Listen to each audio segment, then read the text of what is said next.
नमस्कार मेरे साथियों, एक बार फिर से बहुत बहुत स्वागत है हमारे YouTube चैनल अजय एजुकेशन में। तो दोस्तों, आज हम करेंगे बायोलॉजी के 100 प्रश्न, यानी कि बायोलॉजी का जो हम 100 प्रश्न करेंगे उसका जो है बहुत ही महत्वपूर्ण तरीके से करेंगे। तो दोस्तों, जो हमारे आने वाले एग्जाम है रेलवे, एनटीपीसी, बिहार पुलिस, उसके लिए जो है जितने भी एग्जाम है, हर एग्जाम में साइंस से प्रश्न पूछा जाता है। तो उसी के आधार पर हम बायोलॉजी का 100 प्रश्न लेकर के आए हैं। तो आइए, तो वीडियो को अंत तक जरूर देखिएगा और अंत तक जुड़े रहिएगा, बहुत ही रोचक और रोमांचक होने वाले हैं। तो आइए, आज का पहला प्रश्न से शुरुआत करते हैं। आज का पहला सवाल है, वैक्सीन अर्थात टीका शब्द किस भाषा से आया है? देखिए, वैक्सीन जो है अर्थात टीका, यह जो है किस भाषा से आया है? यह जो है फ्रेंच भाषा से आया है। किस भाषा से आया है? फ्रेंच भाषा से, यानी कि ऑप्शन बी जो है इसका करेक्ट आंसर हो जाएगा। अगला सवाल है, पेप्टिक व्रण का क्या कारण है? यानी पेप्टिक व्रण का क्या कारण है? तो ये है हेलिकोबैक्टर पायसी, यानी कि यह जो है यह एक प्रकार का क्या है? बैक्टीरिया है, यानी कि ऑप्शन डी जो है इसका करेक्ट आंसर हो जाएगा। अगला सवाल है, मार्शल और बारेन को शरीर क्रिया विज्ञान अथवा औषधि विज्ञान के लिए किस वर्ष नोबेल पुरस्कार दिया गया था? देखिए, मार्शल और बोरेन को जो है शारीरिक शरीर क्रिया विज्ञान तथा औषधि के विज्ञान के लिए जो उसे नोबेल पुरस्कार दिया गया था, उसे वर्ष 2005 में दिया गया था। कब दिया गया था? वर्ष 2005 में, यानी कि ऑप्शन ए जो है इसका करेक्ट आंसर हो जाएगा। अगला सवाल है,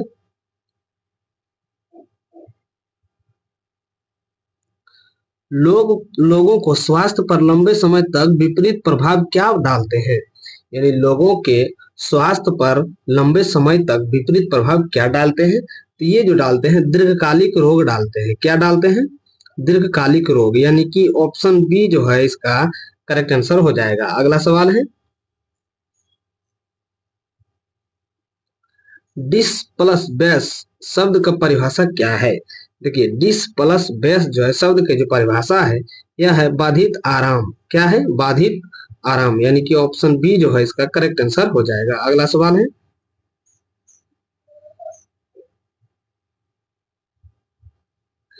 दीर्घकालिक रोग का उदाहरण है। देखिए, दीर्घकालिक रोग का उदाहरण क्या है?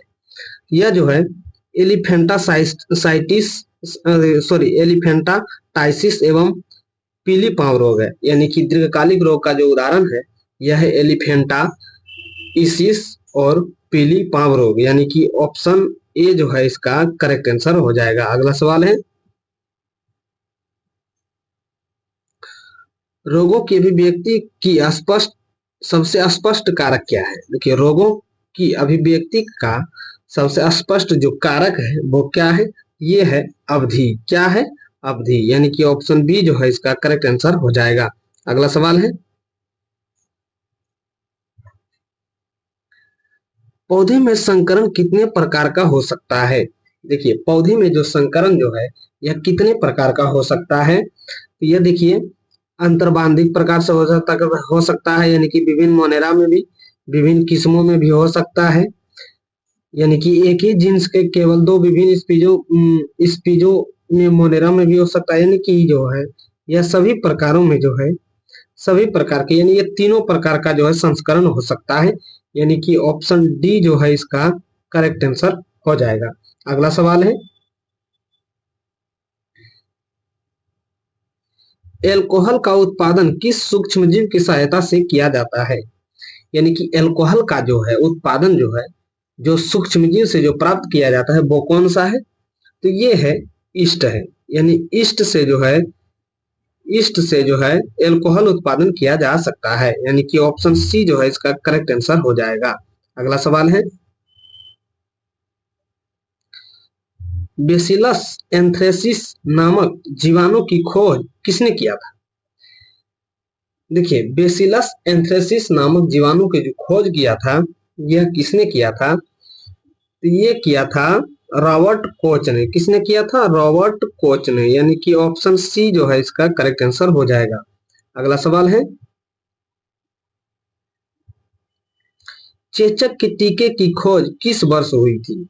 देखिए चेचक की जो टीके की खोज जो हुई थी, यह हुई थी 1789 में। कब हुई थी? 1789 में, यानी कि ऑप्शन ए जो है इसका करेक्ट आंसर हो जाएगा। अगला सवाल है, चेचक की टीके की खोज किसने करी थी? यानी कि चेचक के टीके की जो खोज किया था, यह किसने किया था? ये किया था एडवर्ड जेनर ने। किसने किया था? एडवर्ड जेनर ने, यानी कि ऑप्शन ए जो है इसका करेक्ट आंसर हो जाएगा। अगला सवाल है, दही में अनेक सूक्ष्म जीव पाए जाते हैं, जिनमें सबसे प्रमुख कौन है? यानी कि दही में जो है अनेक प्रकार के सूक्ष्म जीव पाए जाते हैं, जिनमें प्रमुख कौन से हैं? तो इसमें जो प्रमुख जो होते हैं, ये होते हैं लैक्टोबैसिलस। कौन होते हैं? लैक्टोबैसिलस, यानी कि ऑप्शन डी जो है इसका करेक्ट आंसर हो जाएगा। अगला सवाल है, कौन एक कोशिका सूक्ष्म जीव का उदाहरण है? कौन जो है एक कोशिका सूक्ष्म जीव का उदाहरण है? ये है कवक। कौन सा है? कवक। कवक जो है एक कोशिकीय होते हैं, यानी कि ऑप्शन बी जो है इसका करेक्ट आंसर हो जाएगा। अगला सवाल है, टाइफाइड एवं क्षय रोग किससे होने वाले रोग है? यानी टाइफाइड एवं क्षय रोग किससे होने वाले हैं? ये जो होते हैं ये जीवाणु से होते हैं। किससे होते हैं? जीवाणु से होते हैं, यानी कि ऑप्शन सी जो है इसका करेक्ट आंसर हो जाएगा। अगला सवाल है, विषाणु से होने वाले रोग कौन कौन से हैं? देखिए विषाणु से जो होने वाले रोग है कौन कौन से हैं? तो देखिए विषाणु से होते हैं, खांसी भी जो विषाणु से ही होते हैं, इन्फ्लुएंजा भी विषाणु से ही होते हैं जिसको फ्लू कहते हैं, जुकाम भी जो होते हैं ये भी होते हैं विषाणु से ही होते हैं। तो इसका करेक्ट जो आंसर हो जाएगा उपर्युक्त में से सभी, यानी कि ऑप्शन डी जो है इस प्रश्न का राइट आंसर हो जाएगा। अगला सवाल है,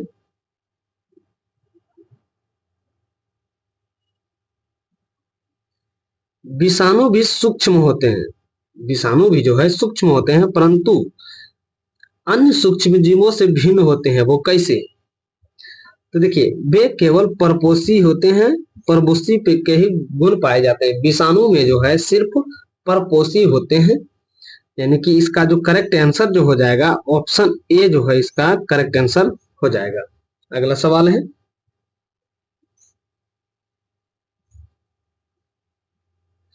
जीवाणु, कवक, प्रोटोजोआ तथा शैवाल किसके चार मुख्य वर्ग है?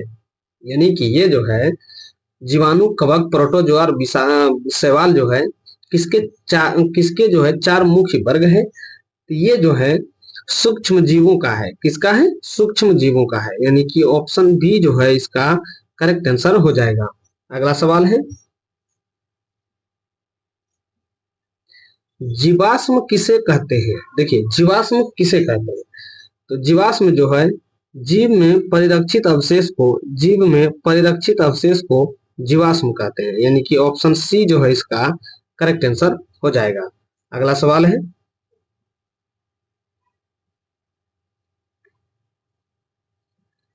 अभिलक्षण किसे कहते हैं? देखिए अभिलक्षण, अभिलक्षण किसे कहते हैं? तो अभिलक्षण जो है बाहरी आकृति अथवा व्यवहार का विवरण को जो है अभिलक्षण कहते हैं, यानी कि ऑप्शन डी, ऑप्शन डी जो है इसका करेक्ट आंसर हो जाएगा।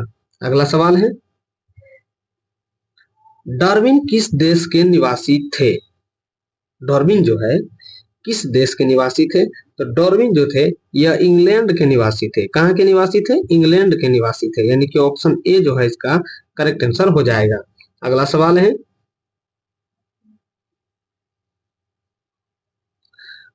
प्राकृतिक वरण से जैव विकास का सिद्धांत किसने दिया था? यानी प्राकृतिक वरण से जैव विकास का सिद्धांत किसने दिया था? ये सर्वप्रथम दिया था चार्ल्स डार्विन ने दिया था। किसने दिया था? चार्ल्स डार्विन ने, यानी कि ऑप्शन ए जो है इस प्रश्न का राइट आंसर हो जाएगा। अगला सवाल है, मेंडल ने अपना प्रयोग किस पौधे पर किया था? देखिए मेंडल ने जो अपना प्रयोग किया था यह मटर के पौधे पे किया था। कौन से पौधे पे किया था? मटर के पौधे पे किया था, यानी कि ऑप्शन डी जो है इसका करेक्ट आंसर हो जाएगा। अगला सवाल है, मेंडल विज्ञान एवं गणित की शिक्षा के लिए किस विश्वविद्यालय गए थे? मेंडल जो है विज्ञान एवं गणित के शिक्षा के लिए जो विश्वविद्यालय में जो गए थे, या वियना विश्वविद्यालय में गए थे। कौन सा विश्वविद्यालय में गए थे? वियना विश्वविद्यालय, यानी कि ऑप्शन ए जो है इसका करेक्ट आंसर हो जाएगा। अगला सवाल है, मेंडल की प्रारंभिक शिक्षा कहाँ हुई थी? यानी मेंडल की जो है प्रारंभिक जो शिक्षा हुई थी, पहली बार मतलब शुरुआत जो शिक्षा की थी, या कहाँ से की थी? यह की थी गिरजाघर से की थी। कहाँ से की गई थी? गिरजाघर से की गई थी, यानी कि ऑप्शन डी जो है इसका करेक्ट आंसर हो जाएगा। अगला सवाल है, प्लेसेंटा किसे कहते हैं? देखिए, प्लेसेंटा किसे कहते हैं? प्लेसेंटा जो है भ्रूण भ्रूण को मां से पोषण मिलने की विशेष संरचना को जो है प्लेसेंटा कहते हैं। देखिए, भ्रूण को मां के पोषण से मिलने की विशेष संरचना को जो है प्लेसेंटा कहते हैं, यानी कि ऑप्शन डी जो है इस प्रश्न का करेक्ट आंसर हो जाएगा। अगला सवाल है,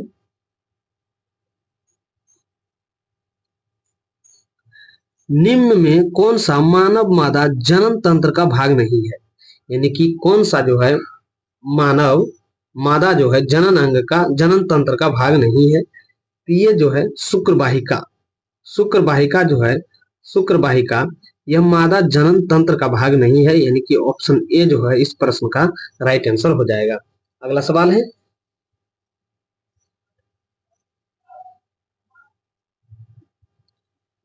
अलैंगिक जनन किसके मुकुलन से होता है? देखिए, अलैंगिक जनन जो है किसके मुकुलन से होता है? ये होता है हाइड्रा के। किससे होता है? हाइड्रा के, यानी कि ऑप्शन सी जो है इसका करेक्ट आंसर हो जाएगा। अगला सवाल है,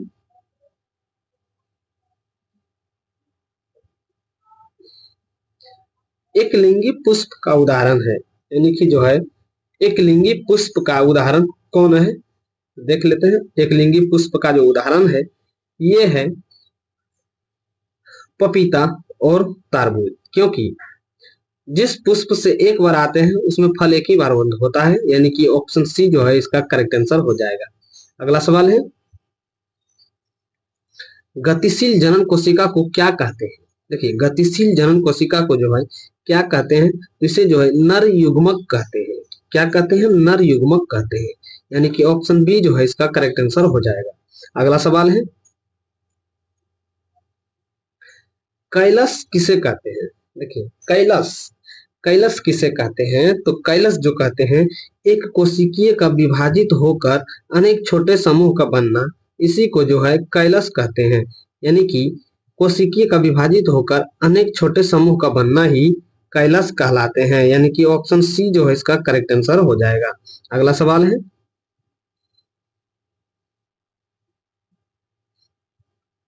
सरल जीवों के कई भागों में काट दिया जाए तो प्रत्येक टुकड़े विकसित होकर पुनर्जीव बनते हैं, यह क्या कहलाते हैं? तो देखिए, जीव को जो मतलब जो है सरल जीव को कई भागों में काट देते हैं और वही टुकड़े जो है विकसित होकर पूर्ण जीव बन जाते हैं, इसे कहते हैं पुनरुद्ध भवन कहते हैं। क्या कहते हैं? पुनरुद्ध भवन कहते हैं, यानी कि ऑप्शन ए जो है इसका करेक्ट आंसर हो जाएगा। अगला सवाल है, कालाजार के रोगाणु का क्या नाम है? देखिए, कालाजार जो है रोगाणु का क्या नाम है? तो इसका जो नाम है इसे लिस्मेनिया है। क्या है? लेसमेनिया, यानी कि ऑप्शन सी जो है इसका करेक्ट आंसर हो जाएगा। अगला सवाल है, किस संघ के प्राणी पृष्ठाधार रूप से चपटे होते हैं, इसीलिए इसीलिए इसीलिए इन्हें जो है इसीलिए इन्हें समानत चपटे कृमि भी कहते हैं। तो इसको जो कहते हैं यह कहते हैं नाइडेरिया। क्या कहते हैं? नाइडेरिया, यानी कि ऑप्शन सी जो है इसका करेक्ट आंसर हो जाएगा। अगला सवाल है, यानी कि प्राणी का प्रकाश उत्सर्जन करना किसका मुख्य विशेषता है? यानी कि संदीप्ति जीव जो है संदीप्ति किसकी मुख्य विशेषता क्या है? इसकी जो मुख्य विशेषता है टीनोफोर है। क्या है? टीनोफोर, यानी कि ऑप्शन बी जो है इसका करेक्ट आंसर हो जाएगा। अगला सवाल है, समुद्री अखरोट या कंकत जैली किसे कहते हैं? समुद्री अखरोट या कंकत जैली जो है किसे कहते हैं? तो इस यह जो है इसे जो है टीनोफोर कहते हैं। क्या कहते हैं? टीनोफोर या तो ककंधर कहते हैं। यानी कि ऑप्शन बी जो है इसका करेक्ट आंसर हो जाएगा। अगला सवाल है, वे पौधे जिनमें बीजांड किसी अंडाशय भित्ति से ढका नहीं होता है वह क्या कहलाता है? ये जो कहलाता है ये जिम्नोस्पर्म कहलाता है। क्या कहलाता है? जिम्नोस्पर्म। यानी कि ऑप्शन ए जो है इसका करेक्ट आंसर हो जाएगा। अगला सवाल है,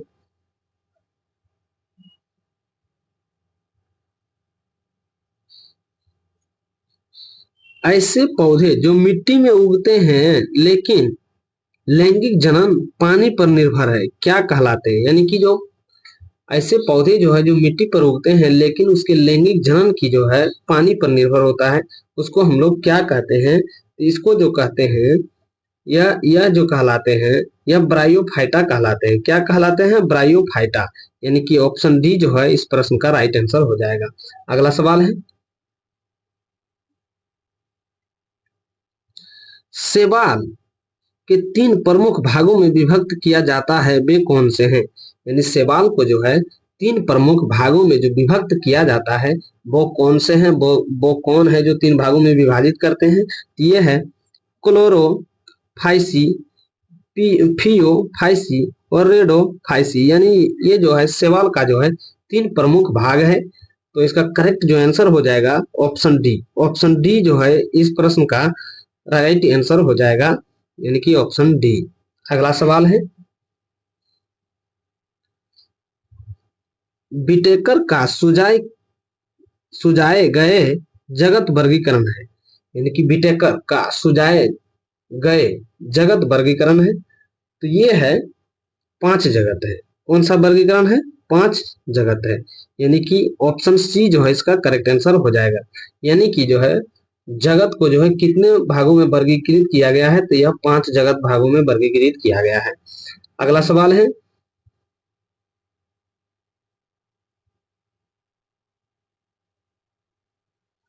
प्रोटिस्टा जीवधारियों में प्रजनन किस प्रकार से होता है? यानी प्रोटिस्टा जीवधारियों में प्रजनन जो है किस प्रकार से होता है? तो ये होता है लैंगिक जनन से भी होता है और अलैंगिक जनन से भी होता है। यानी कि उपर्युक्त में से सी दोनों। यानी कि ऑप्शन सी जो है इसका करेक्ट आंसर हो जाएगा। अगला सवाल है, एडम्स एप्पल किसे कहते हैं? एडम्स एप्पल किसे कहते हैं? जो एडम एप्पल्स कहलाते हैं यह स्वर यंत्र को कहते हैं। किसको कहते हैं? स्वर यंत्र को कहते हैं। यानी कि ऑप्शन सी जो है इसका करेक्ट आंसर हो जाएगा। अगला सवाल है,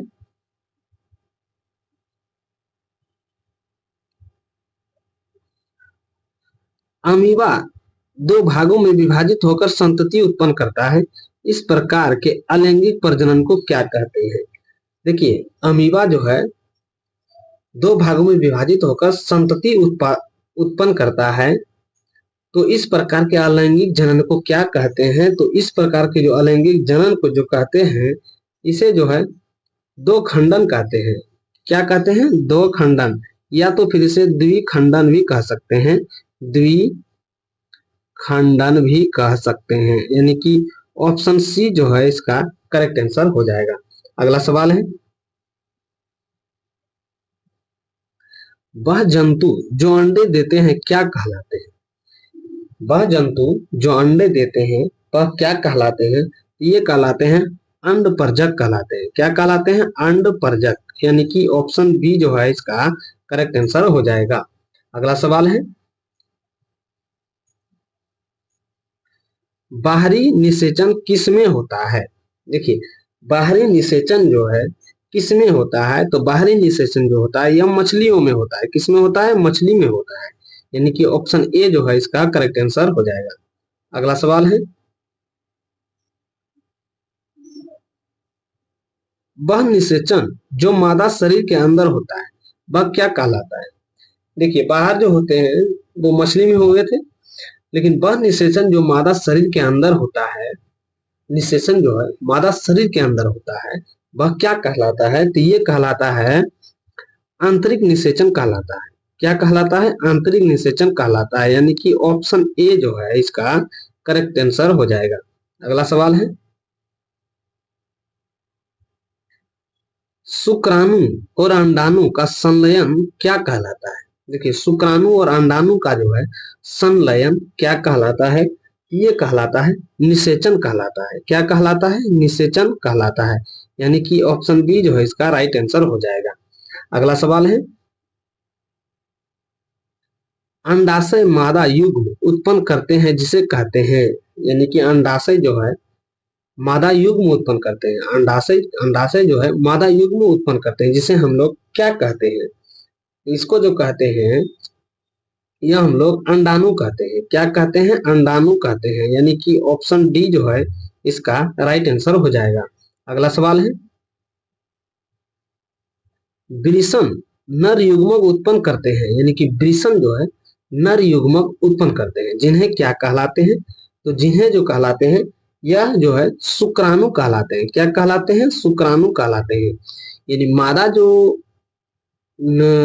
जो जनन अंग जो पैदा कराती निषेचन जो करते हैं उसको हम लोग अंडाणु कहते हैं, जबकि वृषण जो है नर युग्मक उत्पन्न करते हैं इसको हम लोग शुक्राणु कहते हैं, यानी कि ऑप्शन ए जो है इसका करेक्ट आंसर हो जाएगा। अगला सवाल है, मरे हुए वनस्पति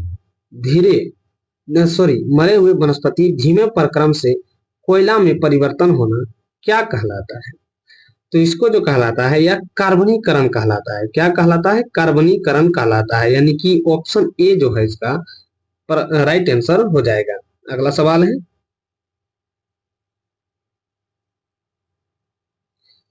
एक संश्लेषित रेशा जिसमें बने कपड़े में आसानी से सिलवटें नहीं पड़ती है उसे क्या कहते हैं? यानी कि एक संश्लेषित रेशा जो है जिससे बने कपड़ों में आसानी से सिलवटें नहीं पड़ता है उसे क्या कहते हैं? तो उसको जो कहते हैं यूकेरियोटिक कहते हैं। क्या कहते हैं? यूकेरियोटिक कहते हैं। सॉरी सॉरी इसको यूकेरियोटिक नहीं कहते हैं, इसे पॉलिस्टर कहते हैं। क्या कहते हैं? पॉलिस्टर कहते हैं, यानी कि ऑप्शन बी जो है इसका करेक्ट आंसर हो जाएगा। अगला सवाल है,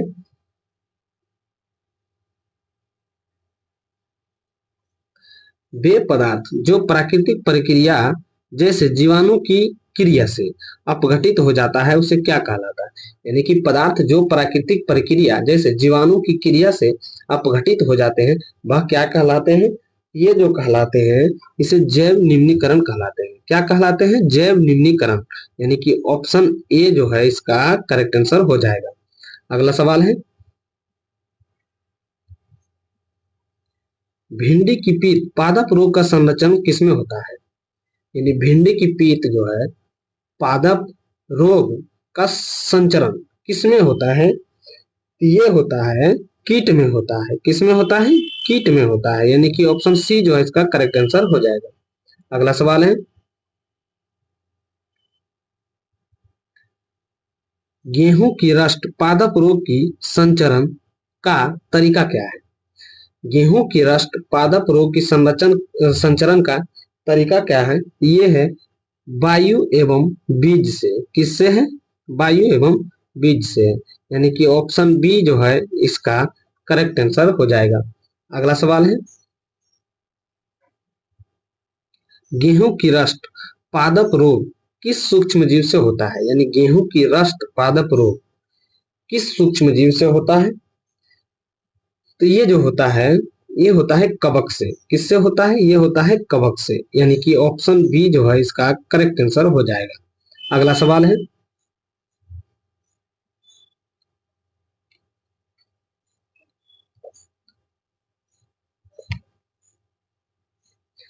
अगला सवाल है, नींबू कैंकर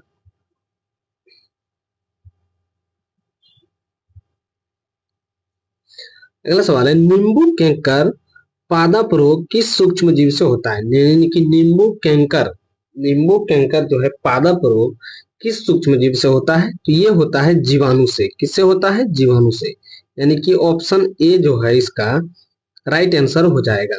अगला सवाल है,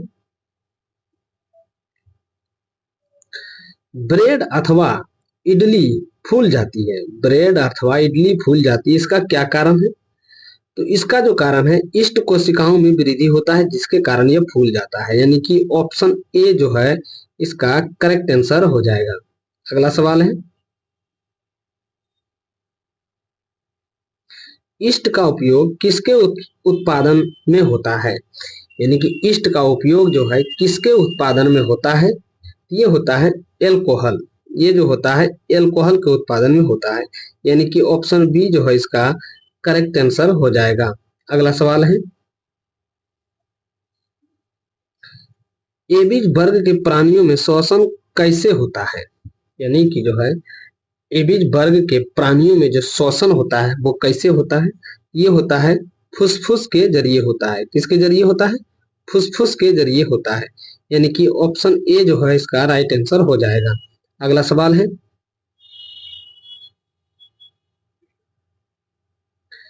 एबीज वर्ग के प्राणियों की विशेषता है। यानी कि जो है एबीज वर्ग के प्राणियों की क्या विशेषता है? तो ये है, यह समतापी होते हैं। क्या होते हैं? यह समतापी होते हैं। यानी कि ऑप्शन सी जो है इसका करेक्ट आंसर हो जाएगा। अगला सवाल है,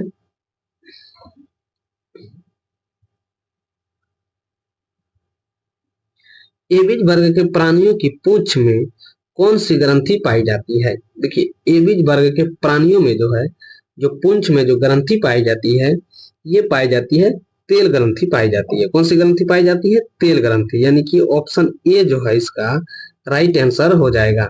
अगला सवाल है, एबीज वर्ग के प्राणियों का मुख्य लक्षण क्या है? तो देखिए, एबीज वर्ग के प्राणियों का जो मुख्य लक्षण जो है ये है, ये है शरीर के ऊपर पंख की उपस्थिति तथा उड़ने की क्षमता। यानी कि शरीर के ऊपर जो है पंखों की जो उपस्थिति होता है तथा उड़ने की क्षमता होता है। इसके अंतर्गत जो आते हैं, जितने भी पक्षी आते हैं ये सब आते हैं। यानी कि ऑप्शन सी जो है इसका करेक्ट आंसर हो जाएगा। अगला सवाल है, सरीसृप वर्ग में शामिल प्राणी कौन कौन से हैं? यानी कि सरीसृप यानी सांप के वर्गों में, सरीसृप वर्गों में जो है शामिल प्राणियों में कौन कौन सा है? तो ये है, किलोन भी है। किलोन भी एक तरह का सांप ही है। केलोटस भी एक तरह का सांप ही है। टेस्टयूडो भी एक तरह का सांप ही है। यानी कि उपर्युक्त में से सभी तीनों। यानी कि ऑप्शन डी जो है इसका करेक्ट आंसर हो जाएगा। अगला सवाल है, सरीसृप वर्ग के प्राणियों के बाहरी कर्ण की प्रतिनिधित्व कौन करता है? यानी कि सरीसृप वर्ग के प्राणियों का जो है बाहरी कण का प्रतिनिधित्व जो है कौन करता है? तो ये करता है कर्णपटल करता है। कौन करता है?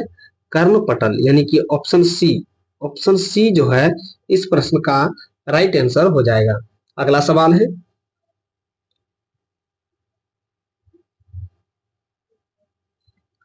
किस वर्ग के प्राणियों में बाहरी कर्ण छिद्र नहीं पाया जाता है? देखिए, जिस पर मतलब जो है, जो भी प्राणी का जो है बाहरी कर्ण में जो है छिद्र नहीं पाया जाता है, ये जो है सरीसृप वर्ग का है। किसका है? सरीसृप वर्ग का है। यानी कि ऑप्शन ए जो है इसका राइट आंसर हो जाएगा। अगला सवाल है, रेपरे अथवा रेप्टम का अर्थ है। रेपरे अथवा रेप्टम का अर्थ है, तो ये इसका जो अर्थ है, इसका अर्थ है रेंगना या सरकना। क्या है? रेंगना या सरकना। यानी कि ऑप्शन ए जो है इस प्रश्न का राइट आंसर हो जाएगा। अगला सवाल है, किस वर्ग के सभी प्राणी अंडज होते हैं?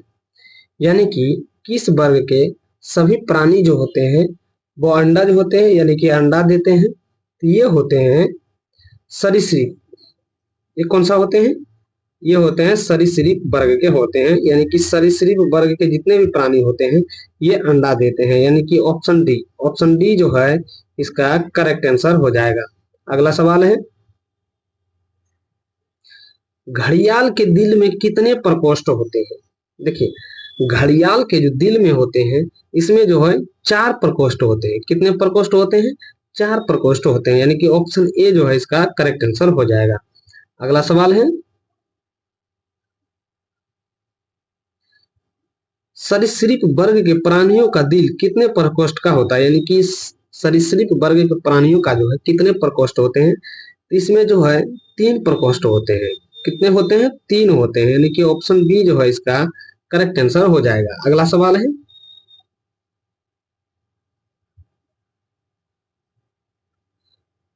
कौन से वर्ग प्राणी जल तथा स्थल दोनों में रह सकते हैं?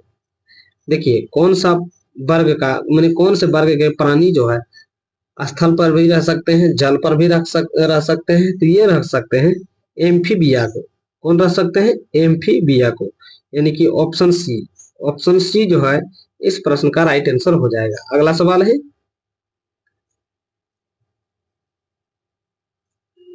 एम्फीबिया शब्द किस भाषा के लिए किया गया है? यानी कि एम्फीबिया जो है शब्द किस भाषा से लिया गया है? तो ये लिया गया है, यह एक ग्रीक भाषा से लिया गया है। कौन सी भाषा से लिया गया है? ग्रीक भाषा से लिया गया है, यानी कि ऑप्शन डी जो है इस प्रश्न का राइट आंसर हो जाएगा। अगला सवाल है,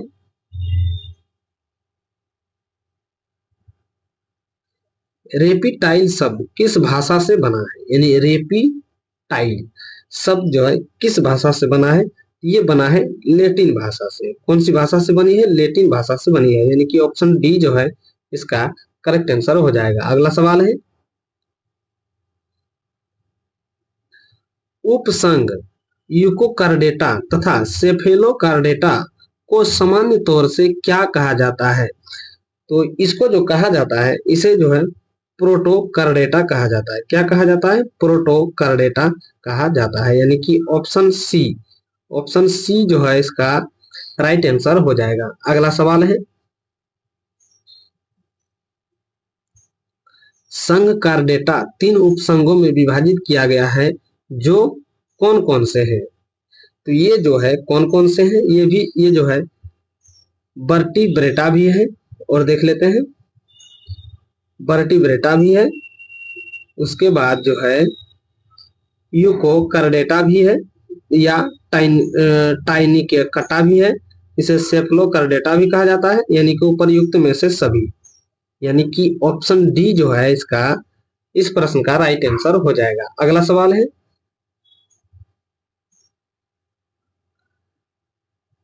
किस संघ के प्राणी कर्मी के समान तथा समुद्री जीव होते हैं, जिनका संगठन अंगतंत्र स्तर का होता है? जिसका संगठन जो है अंगतंत्र का स्तर होता है, तो ये जो होता है यह हेमिकर्डेटा का होता है। किसका होता है? हेमिकर्डेटा का होता है, यानी कि ऑप्शन बी जो है इसका राइट आंसर हो जाएगा।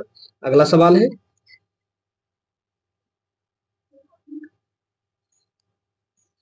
एकाइनोडर्मेटा संघ के उदाहरण निम्न में से कौन से है?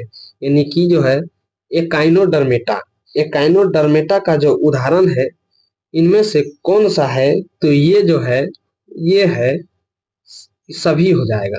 कौन कौन से हो जाएंगे? ये जो है सभी हो जाएंगे।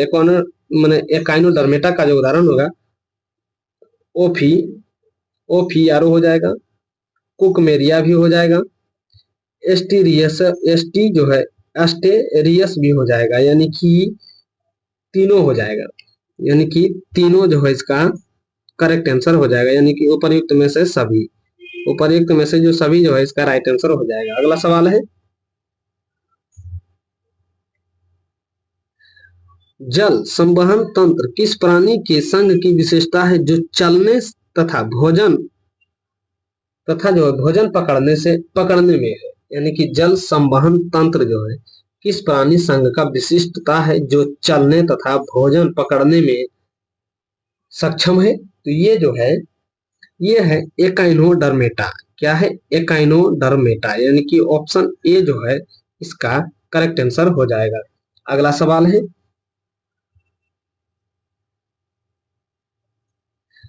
किस संघ के प्राणियों में कैल्शियम युक्त कैल्शियम युक्त अंतः कंकाल पाया जाता है? यानी कि किस संघ के प्राणियों में जो है कैल्शियम युक्त अंतः कंकाल पाया जाता है। तो जो इसमें जो पाया जाता है यह एकाइनोडर्मेटा में पाया जाता है। किसमें पाया जाता है? एकाइनोडर्मेटा में, यानी कि ऑप्शन सी। ऑप्शन सी जो है इस प्रश्न का राइट आंसर हो जाएगा। अगला सवाल है,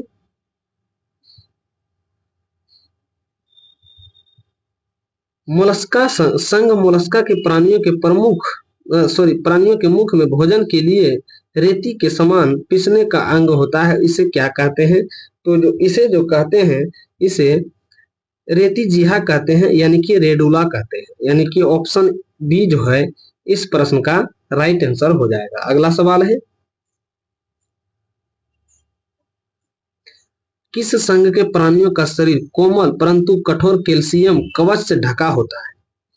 यह जो ढका होता है ये होता है मोलस्का का होता है। किसका होता है? मोलस्का। मोलस्का में जो होती हैं जैसे घोंघा हो जाते हैं, कछुआ हो जाते हैं, ये सब जो है मोलस्का संघ का जीव है। यानी कि ऑप्शन बी जो है इस प्रश्न का राइट आंसर हो जाएगा। अगला सवाल है,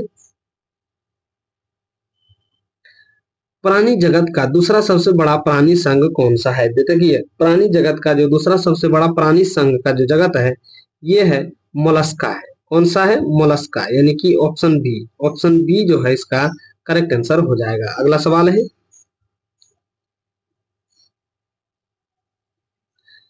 प्राणी संसार का सबसे बड़ा संघ कौन सा है? देखिए, प्राणी संसार का जो है सबसे बड़ा संघ जो होता है ये आर्थ्रोपोडा का है।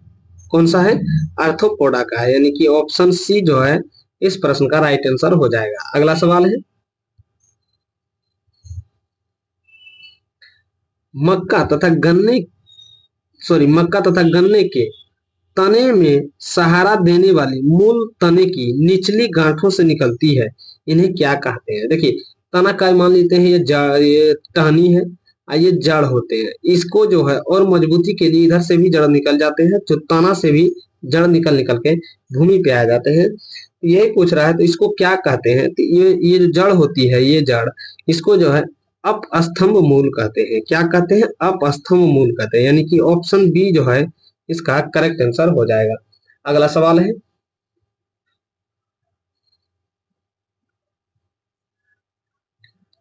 बरगद की बरगद से लटकती संरचनाएं उसे सहारा देती है, उन्हें क्या कहते हैं? तो इन्हें जो कहते हैं, इन्हें पॉप रूट कहते हैं। इसे क्या कहते हैं? पॉप रूट कहते हैं। देख सकते हैं, बरगद का मान लेते हैं ये पेड़, जैसे इस तरफ पेड़ होते हैं ना, इस तरह जो लटके हुए होते हैं, ऐसे ऐसे जो लटके हुए जो बरगद की जो जड़ें टहनियों से जो लटके हुए होते हैं, इसी को जो है हम लोग पॉप रूट कहते हैं। यानी कि बी ऑप्शन बी जो है इस प्रश्न का राइट आंसर हो जाएगा। अगला सवाल है, मिट्टी से पानी तथा खनिजों लवण के अवशोषण पादप में कौन करता है? यानी मिट्टी से पानी तथा खनिज लवणों का अवशोषण जो करते हैं, ये करते हैं, कौन करते हैं? तो ये जो है मूल रोम करते हैं। कौन करते हैं? मूल रोम। यानी कि ऑप्शन सी जो है इस प्रश्न का राइट आंसर हो जाएगा। अगला सवाल है,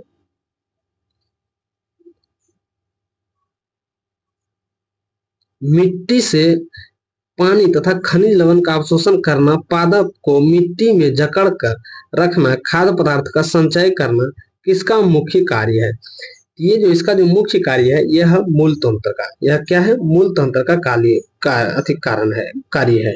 यानी कि ऑप्शन बी जो है इस प्रश्न का राइट आंसर हो जाएगा। अगला सवाल है, कुछ पौधे जैसे घास तथा बरगद के मूल मूलांकर की बजाय पौधे के अन्य भागों से निकलती है, इन्हें क्या कहते हैं? तो इन्हें जो कहते हैं, इन्हें अपस्थानिक मूल कहते हैं। क्या कहते हैं? अपस्थानिक मूल कहते हैं। यानी कि इस प्रश्न का जो राइट आंसर हो जाएगा ऑप्शन बी हो जाएगा।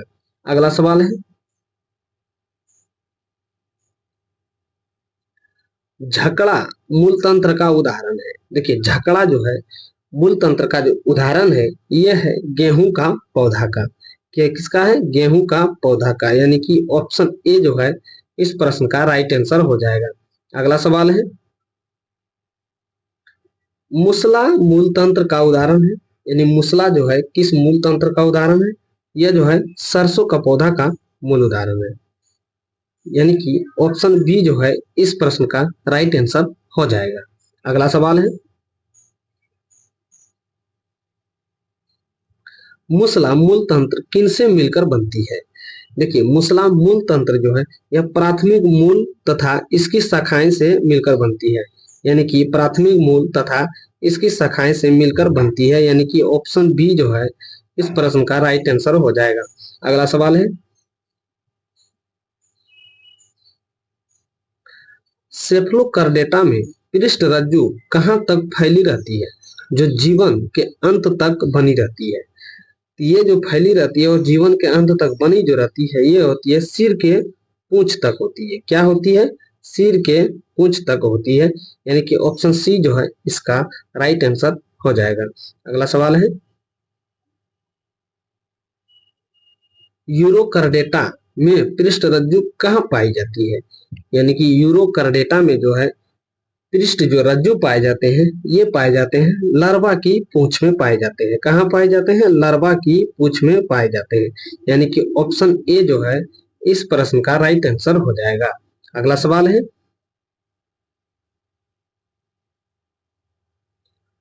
साइक्लो साइक्लो साइक्लोस्टोमेटा वर्ग का उदाहरण कौन से है? तो देखिए, साइक्लो अस्टोमेटा वर्ग का जो उदाहरण है ये है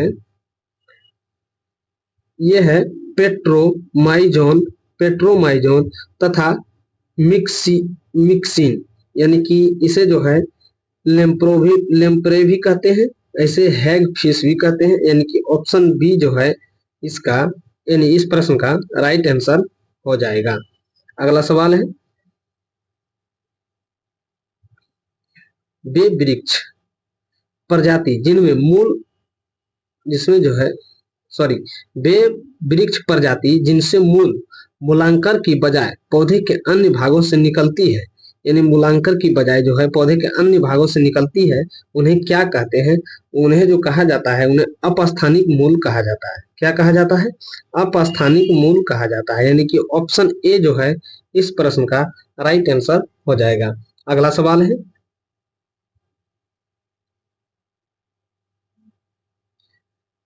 गेहूं का पौधा किस मूल तंत्र का उदाहरण है? देखिए, गेहूं का जो पौधा जो है यह जो है झकड़ा मूल तंत्र का उदाहरण है। किसका है?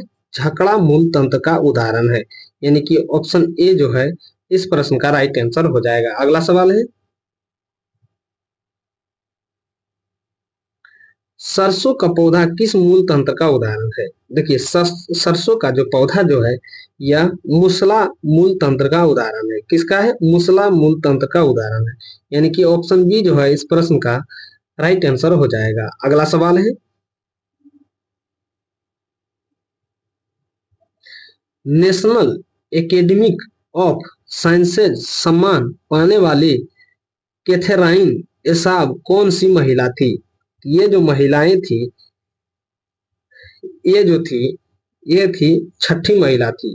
कौन महिला थी? ये छठी महिला थी, यानी कि ऑप्शन डी जो है इस प्रश्न का राइट आंसर हो जाएगा। अगला सवाल है,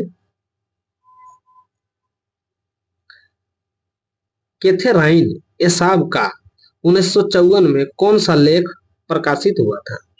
यानी कैथेराइन एसाब का जो है 1954 में कौन सा लेख प्रकाशित हुआ था? तो ये हुआ था पादप शरीर। क्या हुआ था? पादप शरीर, यानी कि प्लांट एनोटॉमी यानी कि पादप शरीर, यानी कि ऑप्शन ए जो है इस प्रश्न का राइट आंसर हो जाएगा। अगला सवाल है, कैथेराइन एसाब 1931 में डायरेक्टर की उपाधि कहां से प्राप्त की गई थी?